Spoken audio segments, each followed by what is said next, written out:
Good morning to everybody in Europe. Good afternoon, those who are listening to us from China.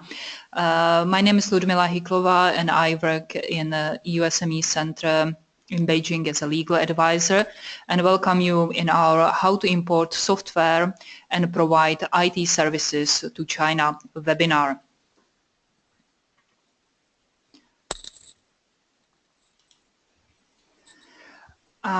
First, before we go to the topic itself, let me introduce you very briefly our center for those who are listening to us for the first time. We are a project funded by the European Union, and our task is to assist small and medium-sized enterprises from the European Union to invest or export their products, provide services or transfer technology to China. We provide advice in business development area, legal and taxation, standards and conformity, and HR. We have quite a wide database of publication reports and guidelines, which we call Knowledge Center, which is at the moment downloadable from our websites. We provide on a day-to-day basis advice to the companies via email. We organize trainings and seminars. And as well, for those who are visiting us in Beijing, they can spend some time with us using the hot desking service. One technical announcement, you can ask us any question related to the topic of today's webinar or other questions via the questions window on your panel of the webinar. We will have a Q&A session at the end of the webinar after the presentation, when we will try to answer all the questions you sent to us. Now, before introducing our speaker, I will say a little bit about the topic. Chinese government and businesses as well are highly interested in attracting and introducing new technologies generally in China, and including naturally innovative software and IT related services.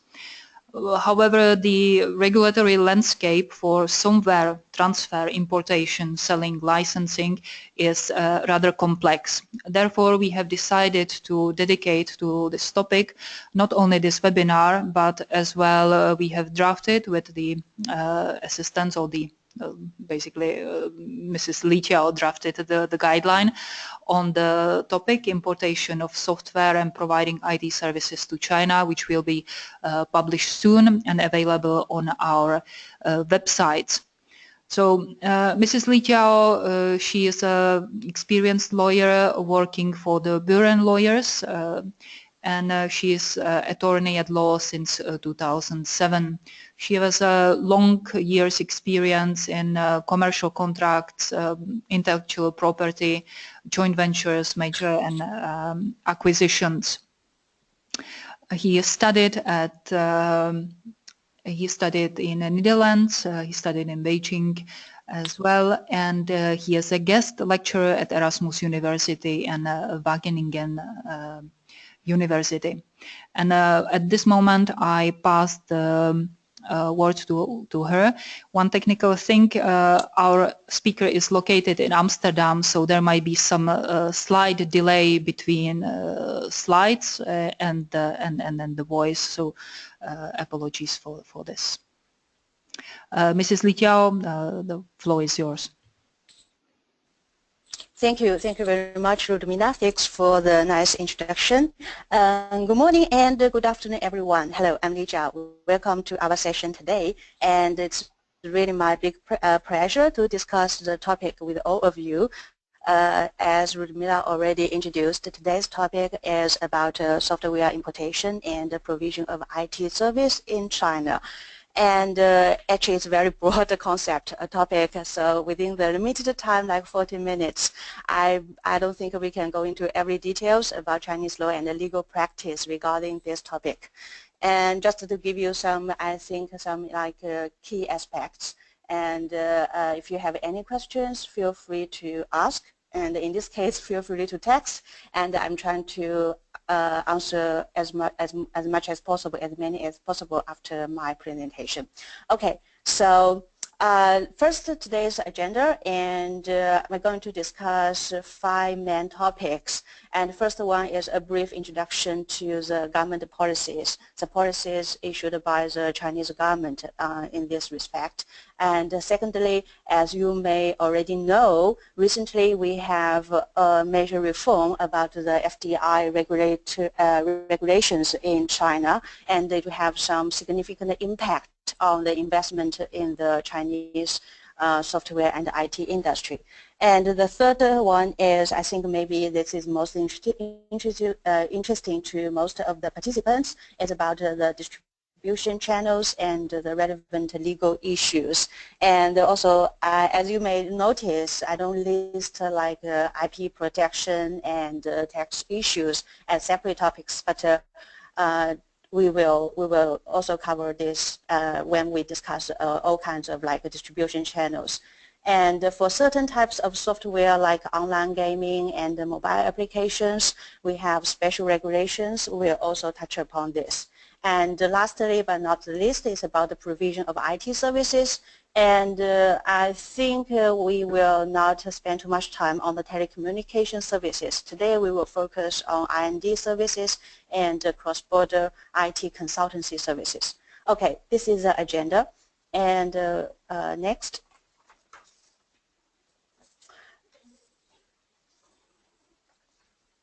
Yeah, about the government policies, I think it's imperative for foreign investors and not only foreign but also domestic players to understand the Chinese policies, because in China we all say you need to actually stand in the tailwind generated by the policies.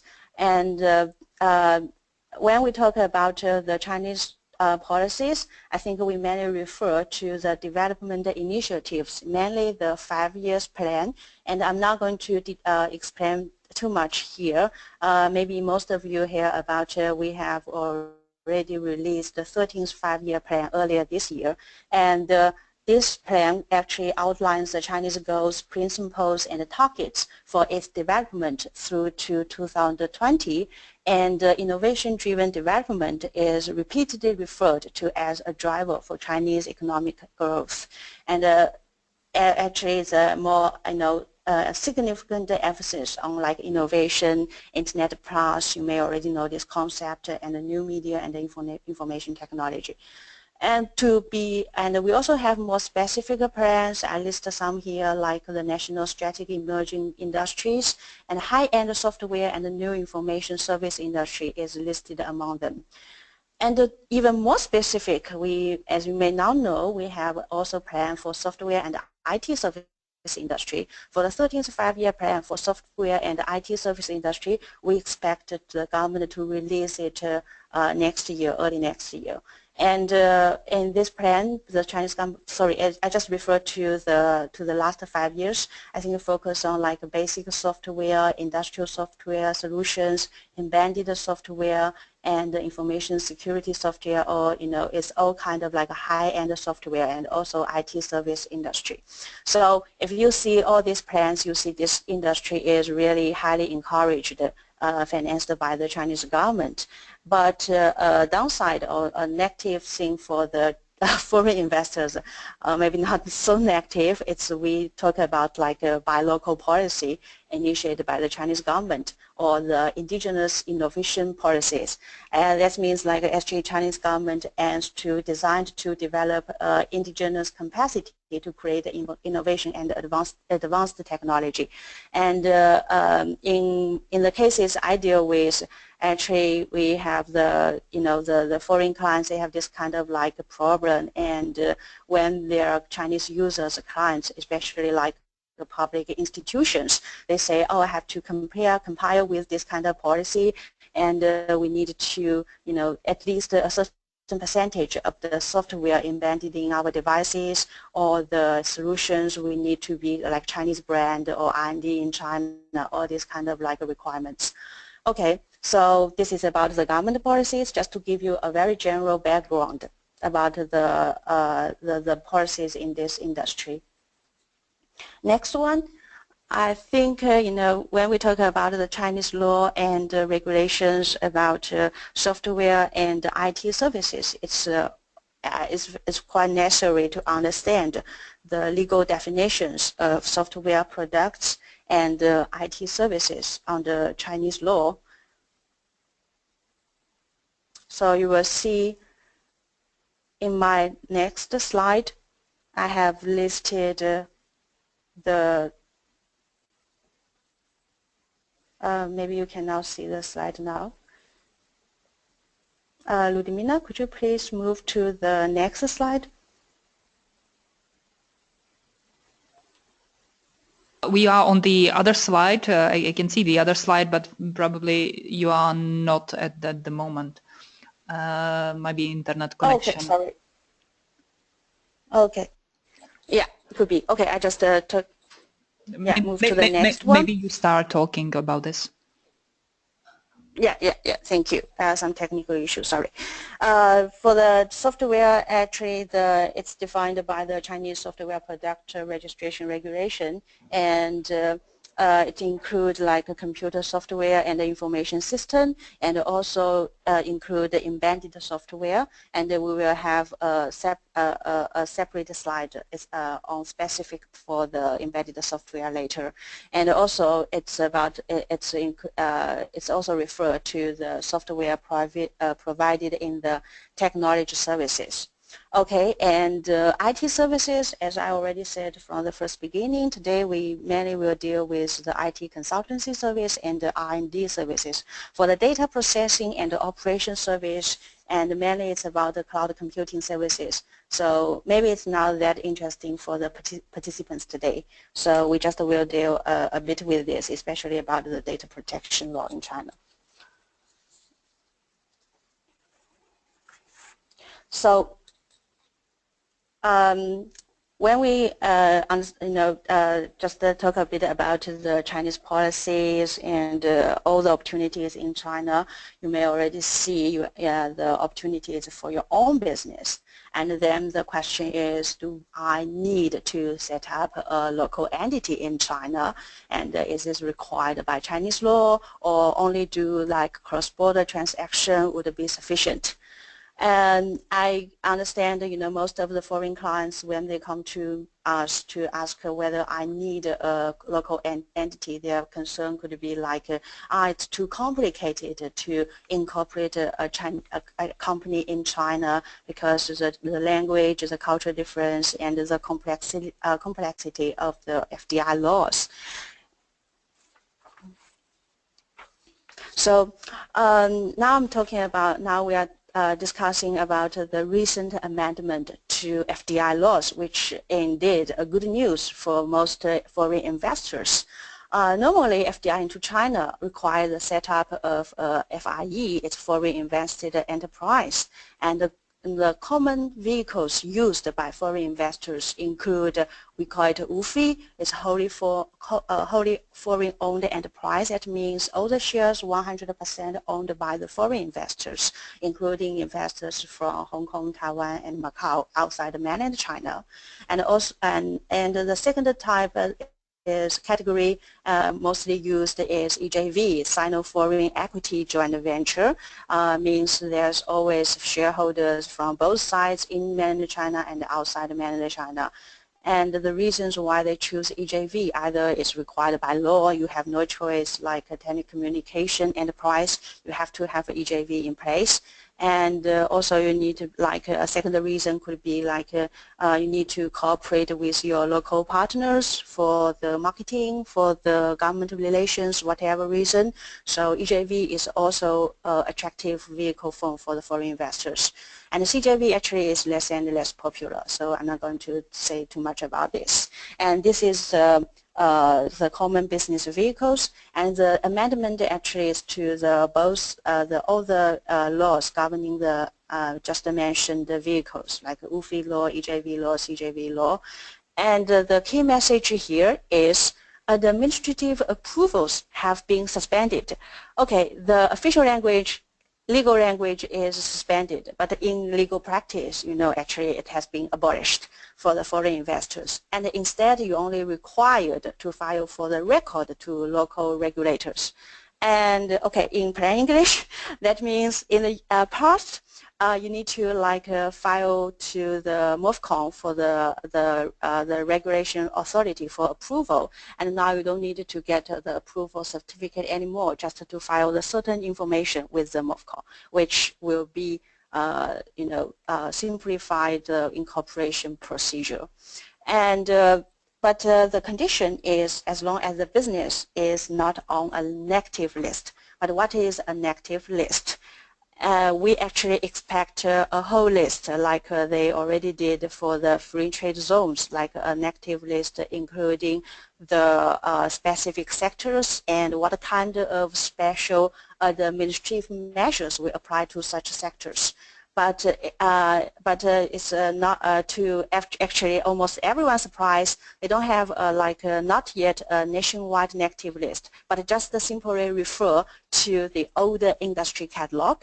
Some of you may be familiar with this concept, industry catalog for foreign investment, and mainly categorized into encouraged and restricted and prohibited. For the encouraged sectors and the foreign investment into this sector will be enjoy certain tax benefits or professional policies mainly from the local government. You see, as development and manufacturing of software products is listed, and also about the software based on the IP version 6. And restricted, I already talked about it, is the telecommunication services, which is maybe not that relevant to you, and prohibited is online publishing services.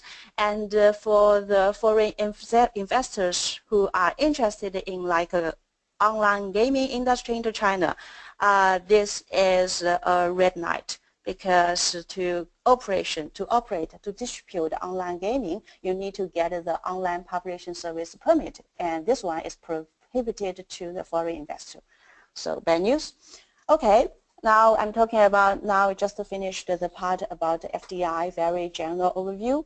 And so now we move to the next topic about the distribution channels, and how, if you decide now to set up a local entity in China, which you think maybe not necessary or it's not that cost effective, you think cross-border transaction is enough, then you will think about, okay, how can I distribute, import my software to China?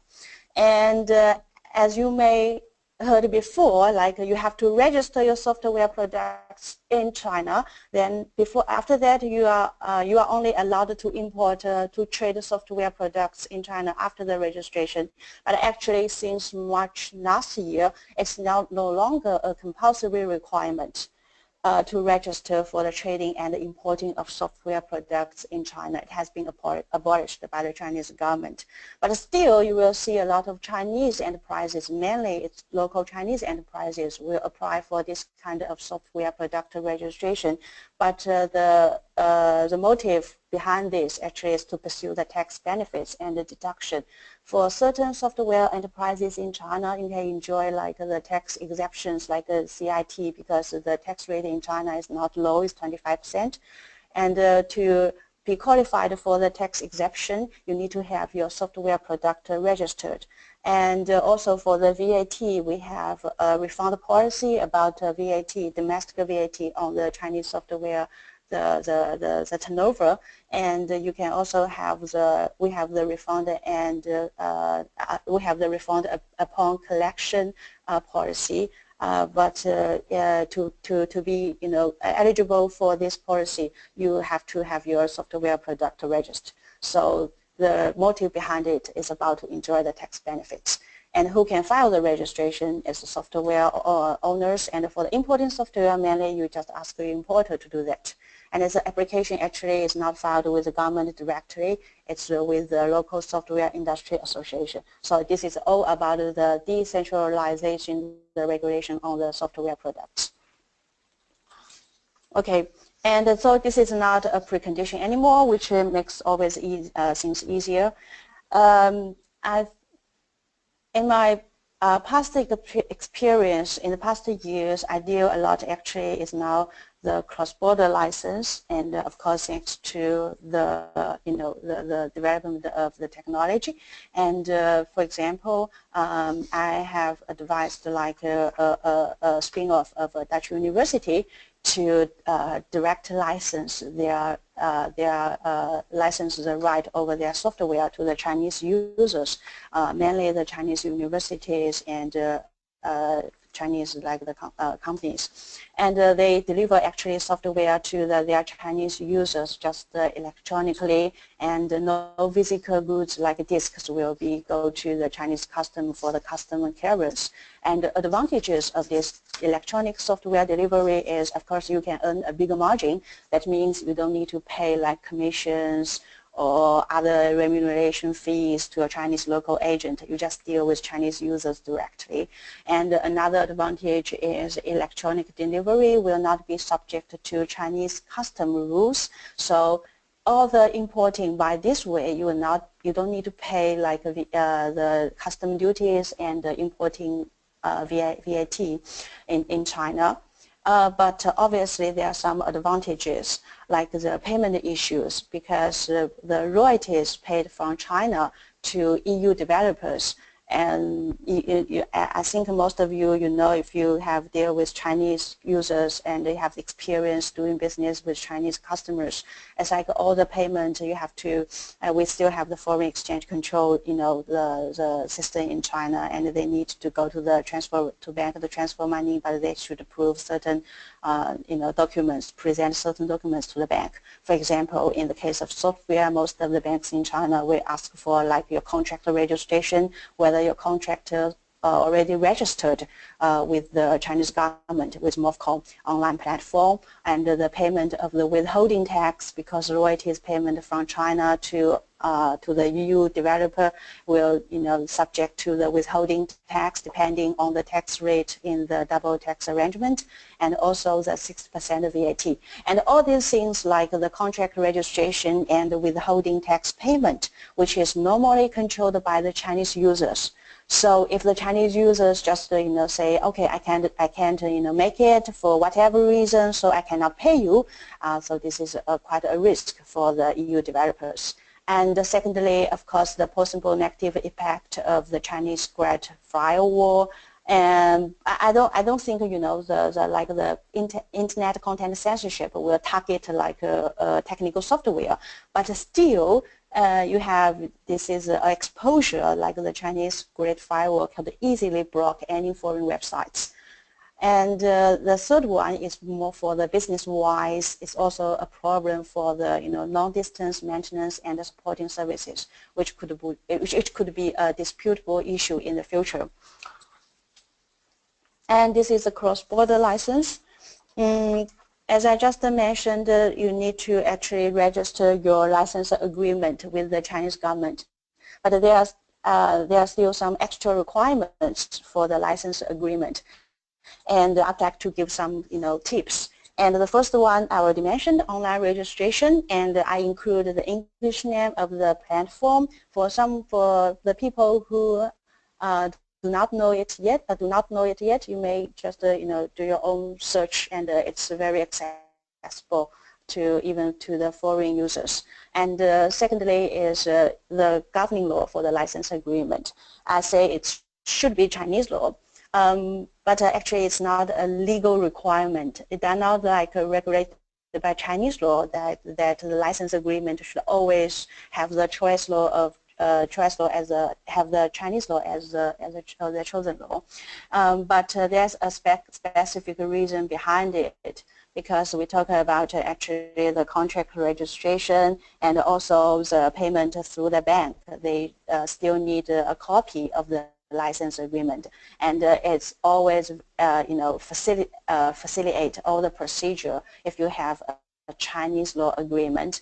And another reason is, of course, you want to have your license agreement be enforceable in Chinese court, or before the actual body.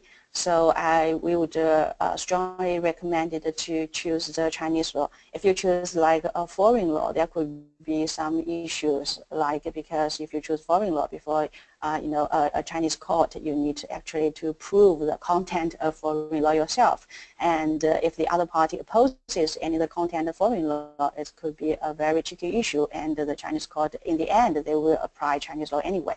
So that is it's a very practical tip here, actually. And thirdly, I actually, again, this is the whole point I try to, the whole key message I try to give in this slide is you have to have a proper license agreement, and the registration is required for the payment from China to EU license. Okay. And alternatively, I mean, if you want to roll out your software across the country, and you want to have someone, local local people there to support your sales, and you may think about the distribution via a Chinese agent. And I mean, the first call always to check the reliability of the agent. If it's someone from your personal network and you know him or her company very well, that's another story. But if you just if just is not it's just acquaintance and you don't know the business very well, then you need to check the reliability. And how do you do that? Actually, you need to do like whether the company is lawfully registered in China, and we have an online registration system to check the legal, the lawful existence of a company, and also the qualification. And the qualification, actually, here I refers to the business scope of this company. And this company include like the distribution of software or even like importing in their business scope. That's also something you can check from the online registration paper. And the track record, and this one could be a more difficult one because we don't have kind of like a unified credit system for all the companies in China. So you need to collect all the information. I mean, for big deals, big transactions, you may engage a professional to do some due diligence. And of course, and you also need a proper agency agreement. And there are some key items, and because it's when I drafted the agency agreement for my clients, this is kind of like a key issues. And during the negotiation, and also they inquire a lot about the duration. How can I design the term of the distribution agreement? And normally we will say just to give kind of like a trial period, you do it 1 year or 2 years, and you include automatic renew, clause, and unless, but you have the right to, to termination it, to terminate the agreement earlier. So this is especially to deal with, to have your first-time contract with agent. And exclusivity, this is also an issue of the main concern by the, the software business. And the exclusivity in China, of course, it's a freedom contractual principle. You can include your exclusivity clause, but we will say, China is a big country. I always say you need to, maybe it's more sensible to have like a subject to certain provinces, areas, not just to give out the whole country to a distributor. And it can be connected to the sales target, and to give them more incentives to market your software. But all these kind of like exclusivity clause need to be very well drafted. And the maintenance, and this is also could be a disputable issue in the future, and you have to clearly define the scope of maintenance service going to be delivered by the agent, and also the responsibilities of the agent, maybe to include like indemnification clause or hold you harmless, something like that. It's also acknowledged by the Chinese law and the legal practice.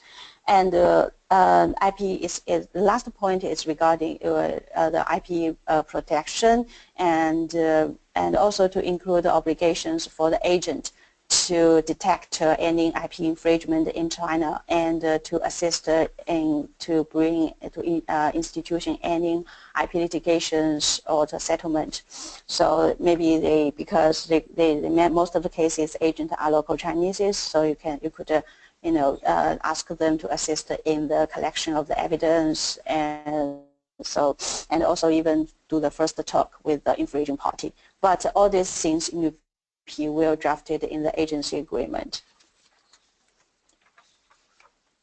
Okay, this is the second model we're talking about via agent, and for the the distribution channel actually is dependent also on the nature and the size of your software business and the transactions. So for the Chinese online platform, that's also very appealing choices for relatively small software developers. You can just engage a service agreement with a chosen Chinese software platform, and the platform will recommend your software products to the Chinese users.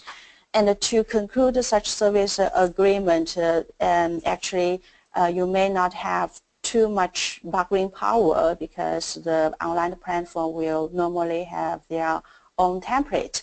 And they will also have discretion to impose certain admittance standards for the software products. But if you want to have easy and relatively cheap entering tickets into Chinese market, online platform is not a bad choice. Okay. So these are the main distribution channels. At this moment, we will give a little bit of a break to Li Qiao, and I will launch our polls, which we have ready. At this moment, I would like to as well apologize for the delay which we have between the voice and sending the slides, but now we are experiencing the great Chinese firewall. So first poll of the today is to know your opinion, because at the moment you have heard from Li Qiao about possible market entries. What would be your preferred mode entry to China for software transfer? And there are options like setting up a company, licensing, third-party platform, or other. So please vote if you can see.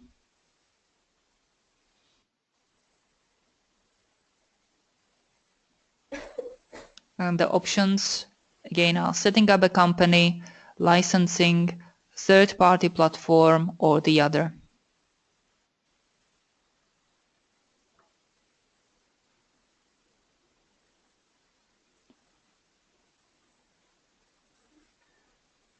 Well, it seems that internet is really against us today. So I will close the poll, even you didn't have a chance to vote. And Li Qiao, if we can directly continue with the presentation. Mm-hmm. Okay, no problem. Just go on with the licensing, and the slide may appear a little bit later. Thank you. Yeah. Okay. No problem. Okay. Just continue. And the next slide, the licensing terms, I have already discussed or explained some key licensing terms. But actually, I think from the legal point of view, this could be the most concerned topic for most of the software developers. And if I license my the software products to Chinese users, and the license agreement, of course, wanted to make sure it complies with Chinese law, and it could be enforceable before Chinese court. So I would say, like in your licensing arrangement with the Chinese software users, and there are some key issues here. Like, of course, you want to make sure you have the IP right with always rest with yourself over the software.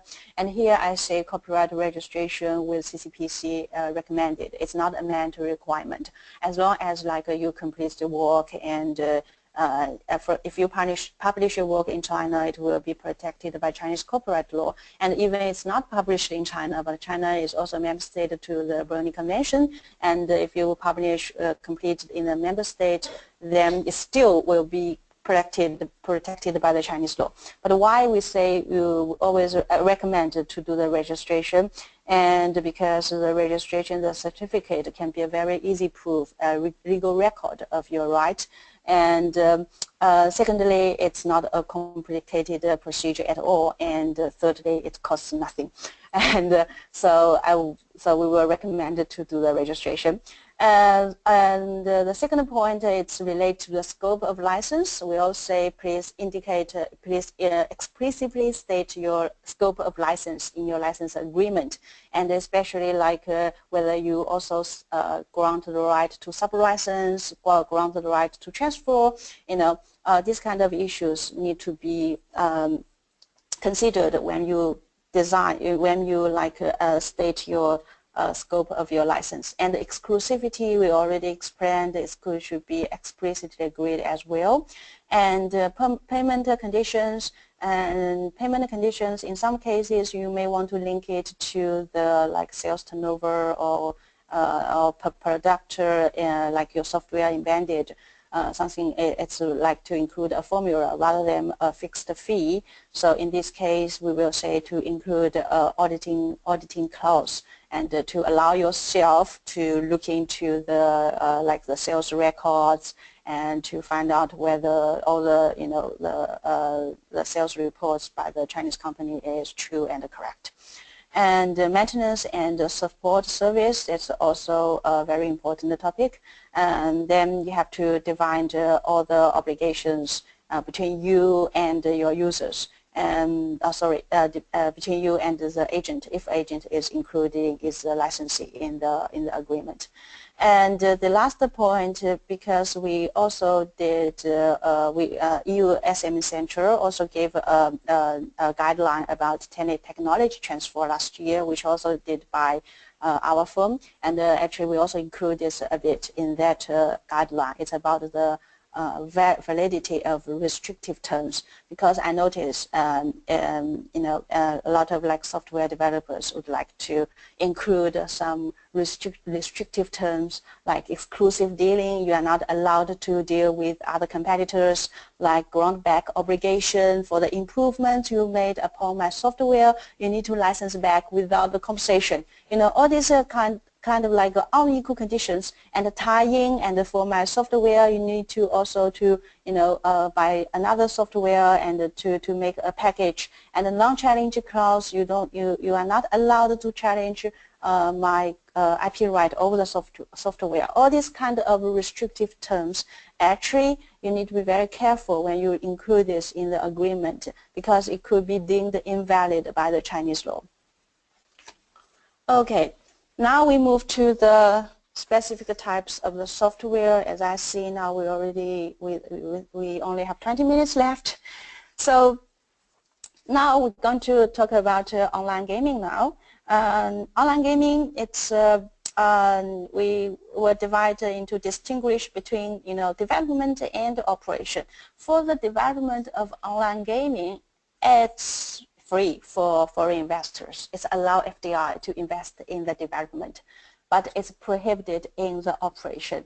And you may say, okay, I will not set up an entity to do this. I can do it to have a cooperation with my Chinese partner. I can participate in some services. Is it allowed? No, it's strictly prohibited by the Chinese law, and either it's equity investment or indirect control, it's not allowed. And for the the online gaming, the distribution publication in China, you will require to obtain 3 licenses. And for the network cultural operation license and online publishing service permit, they are not open to foreign investors. So there's no. But I also include a slide, last point here. There's always a way. It's an alternative solution, but it's a bit risky. Compared to the equity investment, you license your software copyrighted to a Chinese Chinese service permit holder.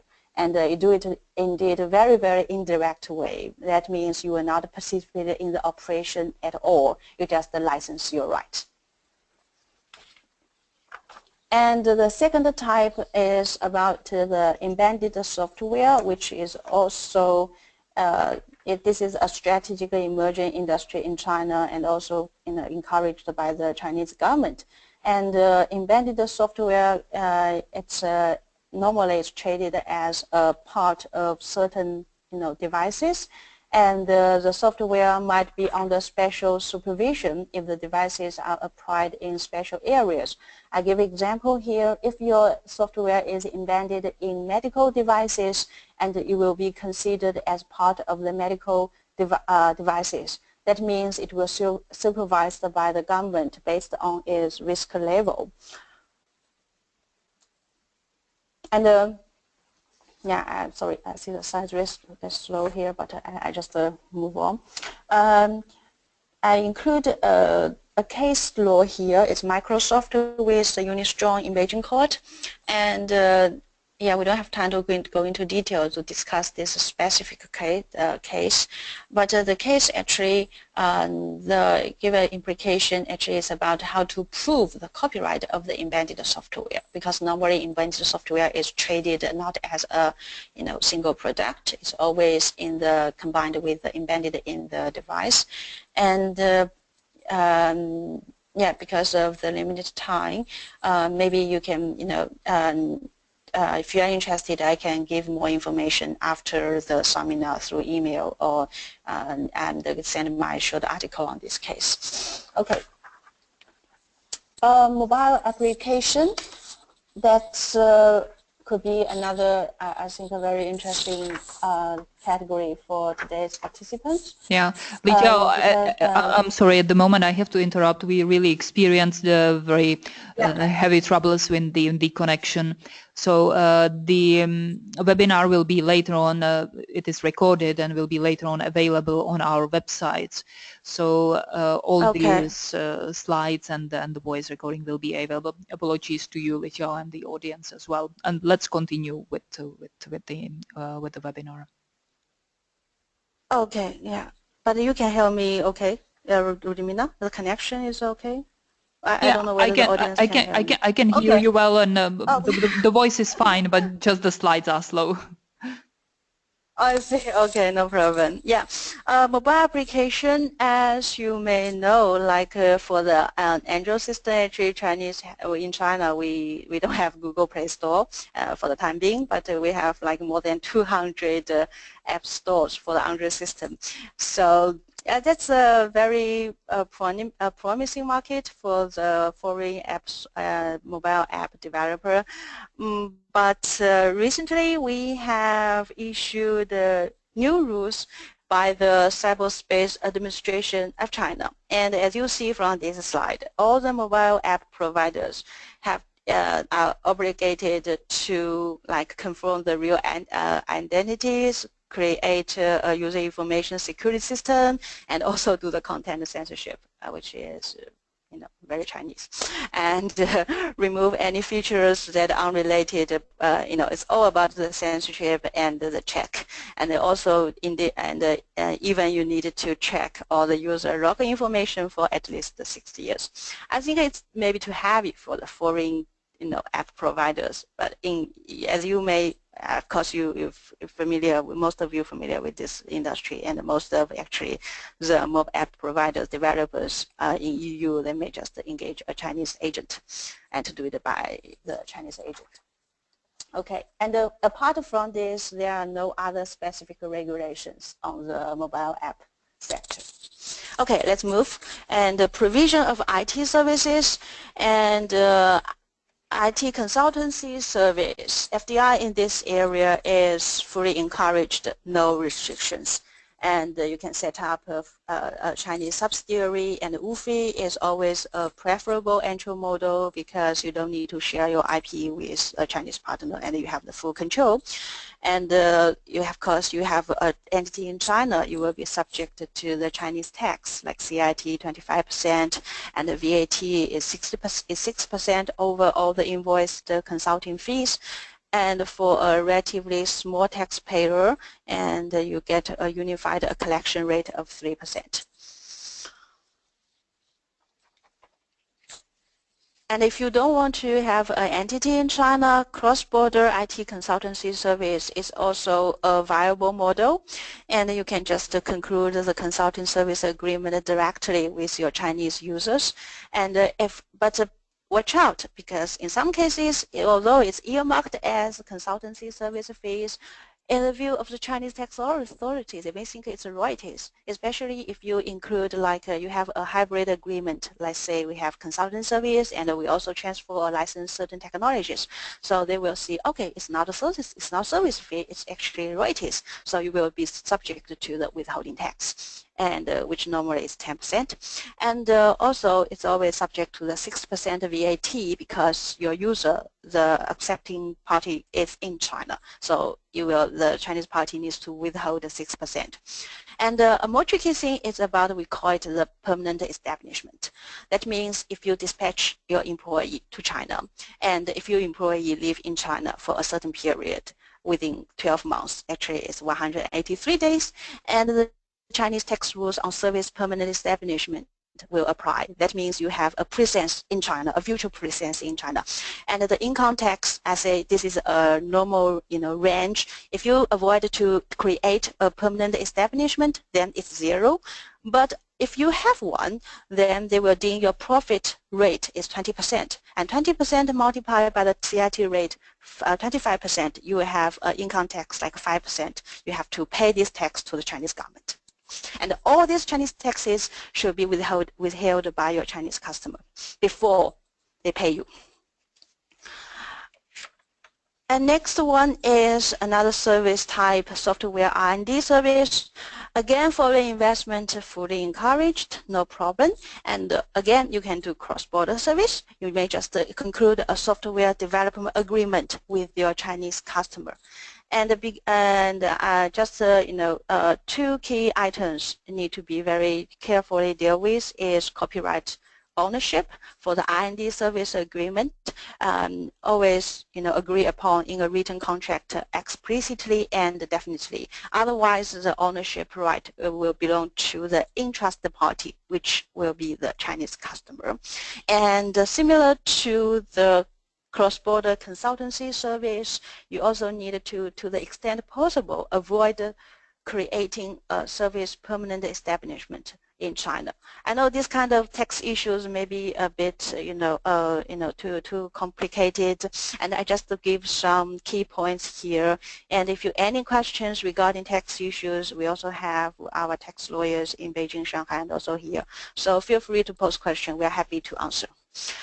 And okay, next one, and cloud computing service.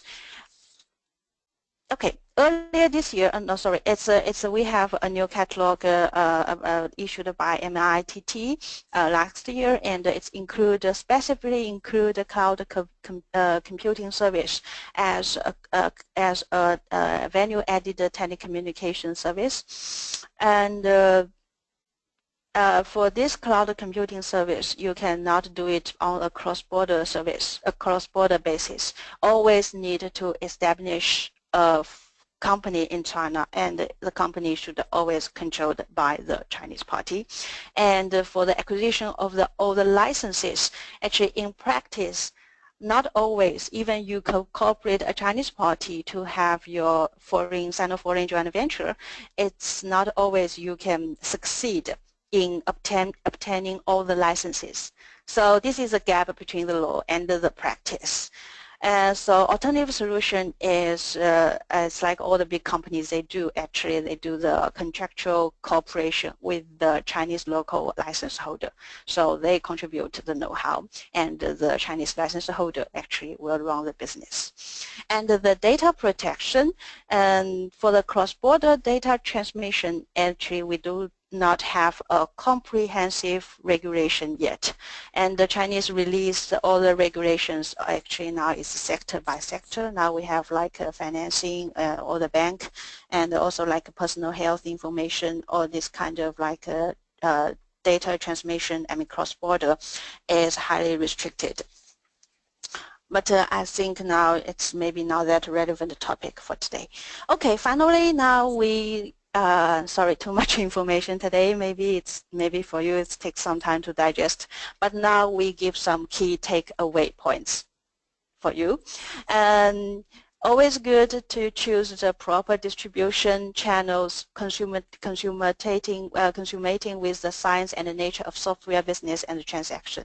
You may see cross-border is more comfortable with you, or you think I'm too small, I don't need an NT, I just go to the online platform, I'm fine with the template service agreement, as long as I get my money and my IP is relatively well protected in China. And if you choose an agent in China, have the thorough background check on if it's legally registered, and how is the track record, and also whether it's qualified. And it's highly recommended to have your license agreement, agency agreement, or service agreement enforceable in China. You may not be familiar with Chinese law and not comfortable to have your agreement governed by Chinese law, but that will be a bonus for you when you have any disputes with your Chinese party. And to the extent possible, avoid the creation of service permanent establishment in China. If your business you think is big enough and you want to have customized tax advice, do not hesitate to inquire professional tax advisors, and it will actually in the end save you a lot of money. And the last one, it's very general, but indeed it's most important one, just to keep yourself informed always about the latest Chinese government policies and the law relevant to your business. Okay, these are today's key takeaway points. I hope these are helpful for you. Okay, thank you very much, Li Jiao, for the presentation, for the webinar. It's not very easy to do the webinar when there is 2 or 3 minutes difference between voice and slide. But as I said, the whole webinar is recorded and will be available on our websites to the participants. Meantime, we have received several questions from our participants, and if you agree, Li Jiao, I will now go through some of those if you can answer them. So first one, no problem. First question is about how to find out whether the software which the company would like to import or to bring to China is allowed or not allowed to be imported or published in China. How to find out whether it's legal, illegal, or... Okay. Okay, I'm willing to answer this question. You know, we have like a MOFCOM, Ministry of Commerce, issued and actually updated every few years to update a catalog for the prohibited and the restricted import technology into China. So you can just go check that catalog. If you don't find your technology listed, then actually it means it's allowed to import into China freely. And yeah, but I'm not sure whether we have a full English translation of that catalog. That's something I'm not sure, because normally myself I just refer to the Chinese version, but we do have the catalog for the restricted and imported. We have a partial translation of the catalog in one of our starter kits guidelines, but it's just a very brief, and it's more for the sampling purposes than the full translation of this catalog. I see. Okay, but I just give a general comment. According to my experience, actually, all the software generally, actually, it will fall under the permitted category. In very, very real cases, it will be prohibited and restricted. Mm-hmm. Okay, thank you. Second question is about online platform. Can a foreign individual conclude contract with Chinese online platform directly, or does the foreign individual has to have a company in China? No, it's not necessary to have a company in China. You can just conclude the agreement with the Chinese online platform directly.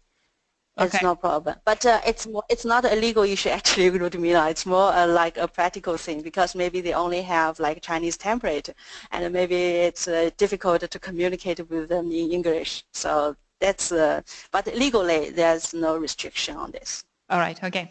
And another question is, I think you have mentioned it already when you were talking about license agreements, but maybe to repeat again. The question is, do I understand correctly that if I conclude license agreement with Chinese distributor for my software, the agreement has to be written according to a Chinese law? Okay, indeed, I already say something about this, but I would like to repeat because indeed this is quite important.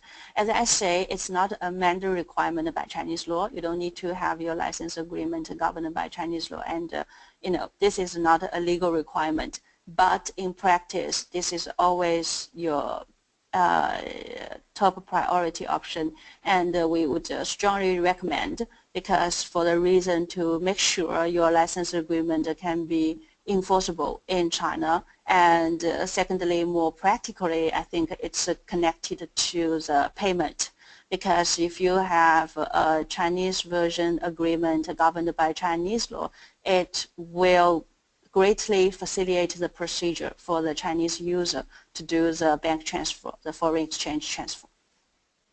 Okay, and then Okay, and then we have just time for the last question. And question is, what kind of information has to be provided for the registration of software product? You were talking that now it's not a compulsory to register the software product. It's just mainly for the tax purposes. But the person is asking if they decide to register software product, what kind of information they have to provide to the registration authority. Okay, you mean for the register the software products, right? Yes. With the local software association. Yeah, I think actually it's okay. Actually, for the application process will require some information, and of course you need to fill in a registration application form, which will be in Chinese, and also it's need to be your, like if it's company, and they need to provide a copy of your business registration license, and also need to provide a sample of the software product, and also the proof you have the copyright or you have the copyright over the the owner's authorization for business operation in China. If you yourself is a copyright owner, and just to provide the like the copyright registration paper or whatever, what kind of like a document that can prove you are the owner. If you are not the owner, then you need to get the authorization from the owner.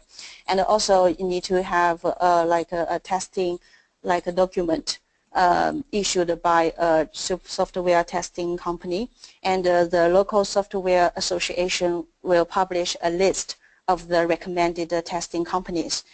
And you have to for the imported software also include like a contract between the software owner and the applicant. I mean, if the application is made by the importer. So actually, there's a list of the documents. I don't know whether I make it very clear, or later on. So yeah. I think Okay. you make it clear, and at this point I would like as well recommend our publication which you have drafted, put together. It's importation or selling software and providing IT services to China, regulations and practice, which we will soon publish on our website, so our participants can learn this information and more information from this publication. Yeah. Dear Li Chao, thank you very much for your participation and for your presentation here. Thank you very much as well to the audience. On the last slide now, which you hopefully see on your screen, you can see some of our events which are coming soon. So if you are in Beijing, you can sign up for Smart Financial Management for small businesses in China. If you are somewhere close to the Bratislava in Central Europe, you can participate in our EEN annual conference. Plus, there are some publications which are updated and newly available on our website. So thank you again to all, and hopefully with better internet connection, see you and hear you next time. Bye-bye. Thank you, Ludmila. Thank you. Bye-bye.